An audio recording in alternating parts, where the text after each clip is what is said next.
Well, British Prime Minister Keir Starmer has tonight called for calm discussion and fairness as the United States threatens further tariffs against its European allies as part of its push to acquire Greenland. David Dunn is a professor of international politics at the University of Birmingham, and he joins me now live from the UK. Professor, thanks very much for your time this evening. What did you make of Keir Starmer's words earlier tonight, and are they likely to make any difference in this standoff over Greenland?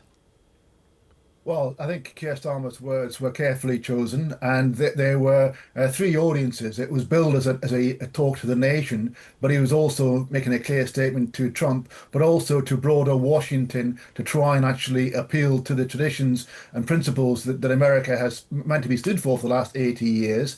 And it was a clear red line. It was a statement saying that the fundamental position of the rights of the people of Greenland to determine their own future is fundamental to our understanding of international law and the stability of the system, and they are non-negotiable.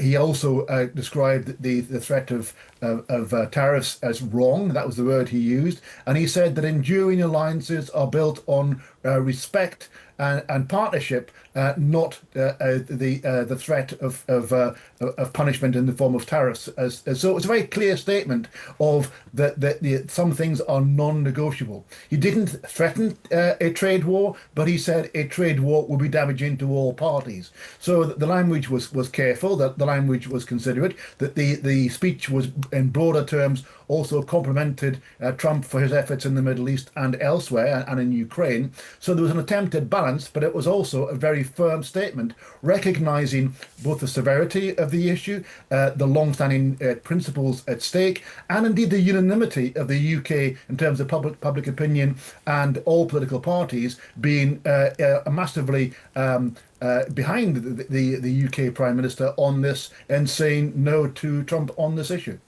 Now, there were more veiled threats today from Donald Trump himself. Many have been asking if he would actually go through with taking Greenland by force. What's your feeling? Well, the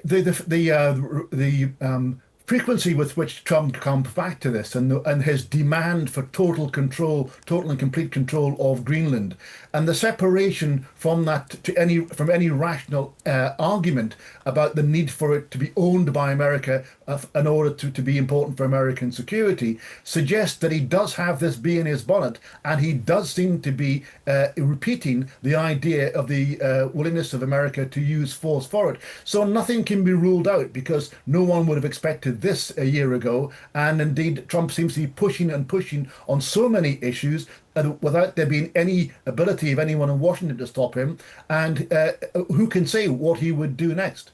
Now, if Trump does go through with these extra tariffs on its EU allies on February 1st, what move will they make as a result of that?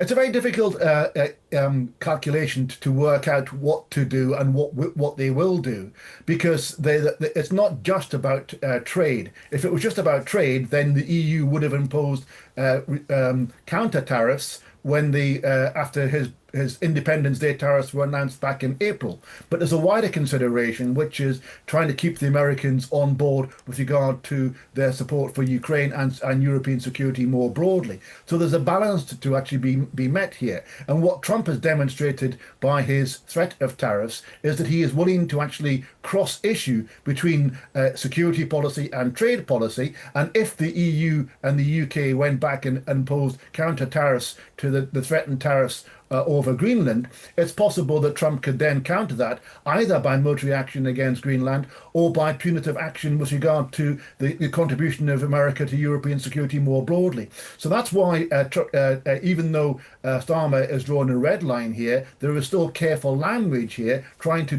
diffuse things through diplomacy, through trying to appeal to wider Washington to try and put limits on Trump, rather than going back with intemperate language and saying, if you want a trade war, well, you can have one. Now, Trump keeps mentioning that Denmark has done nothing to keep the so-called Russian threat away from Greenland. Talk us through that. Is Greenland actually under threat from either Russia or China, and what's been done to suppress that? Well, the biggest threat to Greenland is America right now in terms of trying to undermine the status quo. But what we have seen is a increasing activity by the Chinese Navy in the Arctic more broadly. The Russians are very active up there on the seabed, on the surface, and above the sea.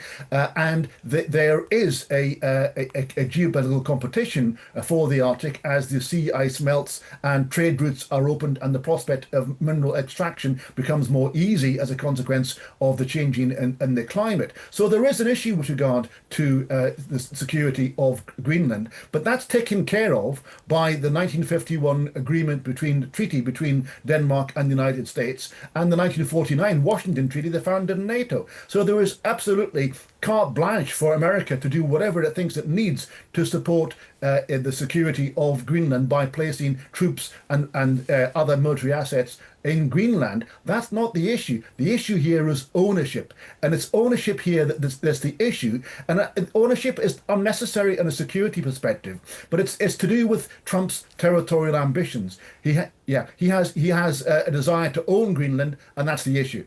Finally, Professor, last week Poland's Prime Minister Donald Tusk said that a US invasion of Greenland would be the end of the world as we know it. Is he right?